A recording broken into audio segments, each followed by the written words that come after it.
right here, right here, right here. I'll likely head back after this. Yes. Okay.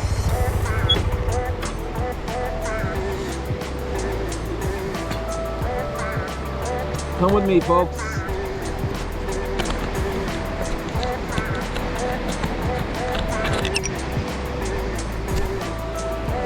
So I drove 3 hours through these mountains last night.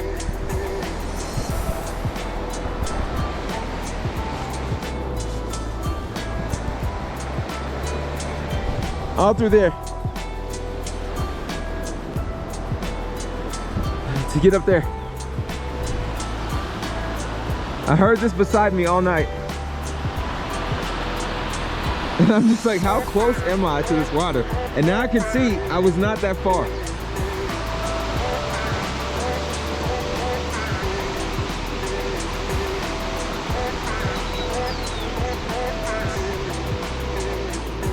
It's beautiful, let's take a look. I couldn't see this last night. It looks like there's a bridge here. Well, obviously there's a bridge here, but I believe that leads to a village on the other side of the river up there in the hills.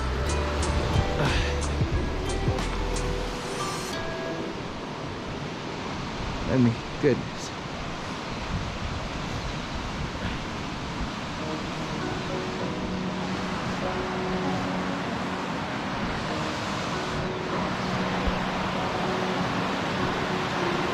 If you're still with me, leave me a comment, tell me how beautiful you think this is.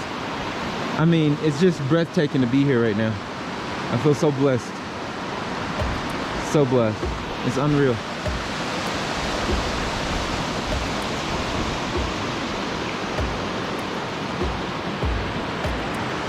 So for anybody considering driving a motorcycle through Peru, I would make it so that you have enough time to always pull over at night and only drive during the day. I'm a little pressed for time. I actually need to get to Cusco today, but this is totally worth it. So, and I'm not too far from Cusco at this point, but yeah, I had to drive through the night to actually get to a point where I'd be close enough to Cusco to make it today.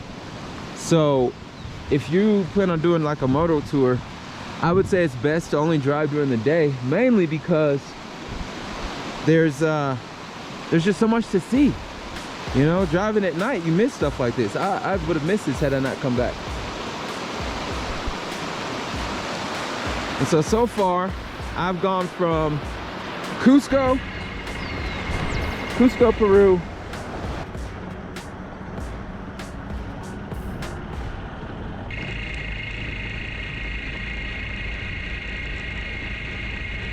to Pasac.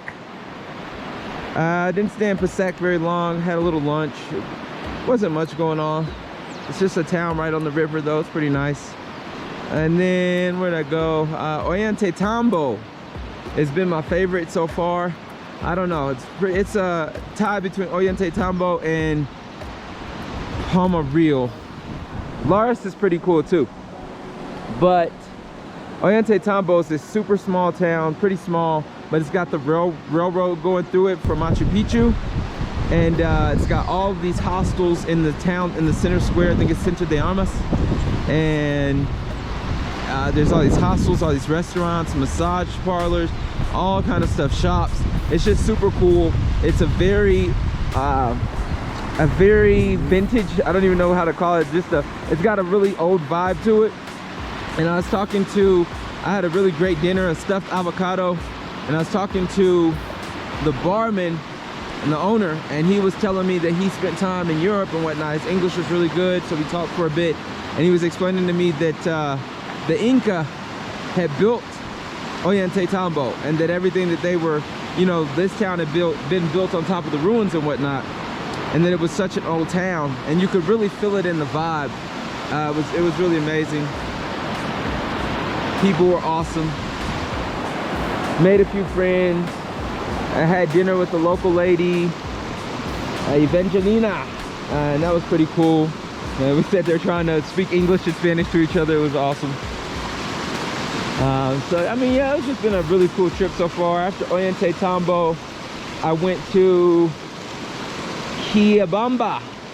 Quillabamba was too busy for me. It was crazy. So I ended up just kind of riding through. I checked it out for a little bit, just rode through. And then I tried to get to Ipani. Found out later I had driven right through Ipani. So I ended up driving through the night again. That was the first time I had to drive through the night. And I found myself at, where did I end up? Palmareal. So ended up at Palmareal, and it was amazing. It was dark, so I couldn't even tell where I was. Got lucky, found a hostel. It gave me a room, and I walked around, found some food, and then, I wonder if I can get across this. Found some food, and passed out. Just went to bed. And never see how to cross it. When I woke up, I'm sure I'll drop some videos, but when I woke up, I was just surrounded by something kind of like this. And I just had to admire how beautiful the town was. Super small town, quiet town. People still super kind. You know, there was a puppet show going on in the park. Like, it was just super cool, very authentic, very relaxed. And I almost wanted to stay there for the rest of the time in Peru, but gotta get back to Cusco. So I left and doubled back to Quillabamba, got Wi-Fi, got my GPS working again. And then that's when I decided to make the journey to Lares instead of going back through these crazy mountains I had to pass through, because otherwise I'd have to go back through the mountains to get to Ollantaytambo again. So I decided to go ahead and go to Lares, not realizing I would still have to go through these mountains. Not as crazy as the ones to Ollantaytambo, but still pretty thick. Let me see if I got time. Okay, I'm gonna grab this and then go check that side of the river out. I'll probably head back to Lares. There's hot springs in Lares I want to check out before I head to Cusco and whatnot. Gotta pass back through Pasac. But anyway, spent the night driving, passed through a couple towns, ate a little food here and there, and eventually made it to Lares. And so this morning, woke up. Lares is beautiful, small town, kind of like Palmareal, really small town. It's got a nice little center where all the shops and whatnot are. And I'm gonna check it out some more. It's got a different build. It's like up on a mountain, kind of like, not even a mountain, like a hill. It almost looks like a fortress. It's got these really high walls and whatnot. So I'm gonna check out the hot springs, hang out for a bit, and then I will head back toward Cusco. So all night, as I'm driving, there would be these dips in the road. It would be just pitch black, right? So I'm going over a hill like this, and I'm coming up on the bike, and then there's just pitch black. And as I go down, I start to hear water rushing. And I would come to a spot like this, and there would literally be just water rushing like this, and the road continuing over there. So the first time, I just had to like sit still for a bit, and I was like, how am I supposed to get across this? And a couple trucks came by and they just went through it, and I'm like, damn, I really got to cross this water, like, okay, on a motorcycle, right, on 2 wheels. And so I just did it. I just like drove down through the water, dropped the bike into first gear, second gear, and just drove through it, pants soaking wet. It came up to at least my calf probably. And so my shoes still are soaking wet right now. But I mean, I got through it, and that happened maybe at least 4 or 5 times. I had to just do that. So I'm soaking wet, it's freezing cold. It was a hell of a ride. I loved every minute of it.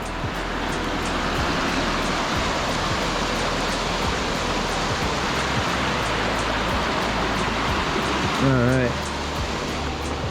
Oh, this is nice. Still got my helmet on and everything.